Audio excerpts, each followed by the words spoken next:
Le portrait psychologique. Radio J. Radio J. Bonjour Christian Richomme. Bonjour Cyrielle, mes respects mon colonel. Merci. Repos. Merci. Moi je suis juste le lieutenant du commandant Cyrielle. Alors vous connaissez la chanson comme personne, et puis vous êtes une sorte de playlist pour nous en fait. Ah oui. Une playlist de chansons et d'histoires. Ce que vous nous avez raconté à travers les titres et à travers les anecdotes de la chanson française. Et on a essayé à travers ces anecdotes de voir un petit peu qui vous étiez. Alors, vous nous avez parlé d'un père ingénieur, d'une mère au foyer, de 2 sœurs. Je vais faire l'hypothèse que vous êtes plutôt l'enfant du milieu. Parce que c'est... Exactement. Ah. Bravo. Parce bien que vu. c'est celui qui va essayer d'être sage, c'est celui qui va essayer de comprendre, mais celui qui doit attirer la lumière aussi. Eh oui. Parce qu'entre 2 sœurs et autre milieu, il faut attirer la lumière. Alors on dit merci à ma tante qui me fait découvrir les artistes.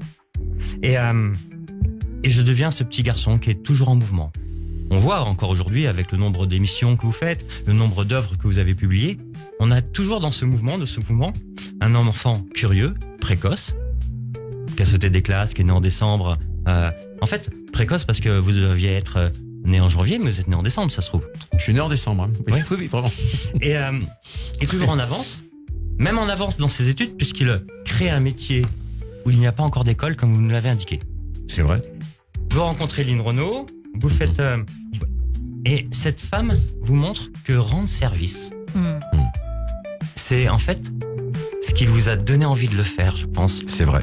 Ça veut dire que le bonheur qu'on a à rendre service et le bonheur à ce que les gens reçoivent ce service fait que c'est un des fils conducteurs de votre carrière. Bien vu. Mais je commence par l'hommage que vous nous avez fait à Claude François. Et je vois à travers Claude François une sorte de père ou de figure affective symbolique. On a quelqu'un qui est charismatique, mais qui était aussi fragile, qui était rigoureux, sévère. Bien vu. Sévère, on retrouve le même mot que votre papa.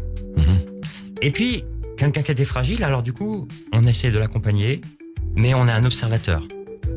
Un observateur qui fait qu'on essaye, comme un casque bleu, de faire au mieux pour les autres. Alors, on revient à la chanson et à la chanson populaire. Vous nous avez défini ce mot et vous nous avez rendu la beauté de ce mot. La chanson, c'est comme un espace thérapeutique, en fait. C'est un sanctuaire du bonheur, comme vous nous l'avez dit. La chanson, c'est des émotions. Ça peut soigner des blessures. Ça peut mettre des mots sur ce qu'on ressent, sur ce qu'on a vécu, sur des souvenirs, sur des blessures. Et puis, c'est aussi la musique que j'aime. Et c'est un miroir de ce qu'on a aimé, perdu ou espéré. Alors, vous vous êtes présenté comme ou Cyrielle a présenté et on a expliqué ce que c'était que la nostalgie. Et la nostalgie, le vrai sens de nostalgie, c'est le retour de la douleur. Mais on a apprécié votre définition. Il disait que c'est le bonheur d'être triste. En fait, vous êtes un nostalgique, un optimiste nostalgique. C'est vrai. Oui, c'est une bonne définition. Ça veut dire que vous avez une image joviale, vous avez une sorte de nostalgie réparatrice. Ça veut dire que on pense au beau, on pense à l'instant heureux. Vous nous avez quand même dit qu'il fallait attendre 21 ans quand même pour avoir ce retour sur image. Ce qui est vrai. Mais c'est une défense contre le vide, contre la perte aussi. Et puis la chanson, comme vous nous le dites, c'est ce qui reste quand tout a disparu. Bravo. Alors, on a vu aussi, à travers ce livre et à travers vos livres, que vous êtes un homme de mémoire. En fait, une sorte de mémoire collective, avec toutes ces anecdotes et toutes ces choses que l'on entend, que vous nous racontez qui se passent derrière le rideau. Et puis, sa nostalgie comme un moteur, et pas comme une mélancolie. On retrouve le côté joyeux, le besoin d'archiver, le besoin de transmettre ce savoir que vous avez, et de réparer le temps. Vous nous avez dit, le temps dure longtemps. Et donc, vous êtes aussi un archiviste, une sorte de gardien du temps. Alors, ce qu'on a appris de vous aujourd'hui sur Radio J, c'est que vous étiez peut-être un gardien du bonheur, le fils de la chanson, et une mémoire comme un rempart, et une émotion comme ADN.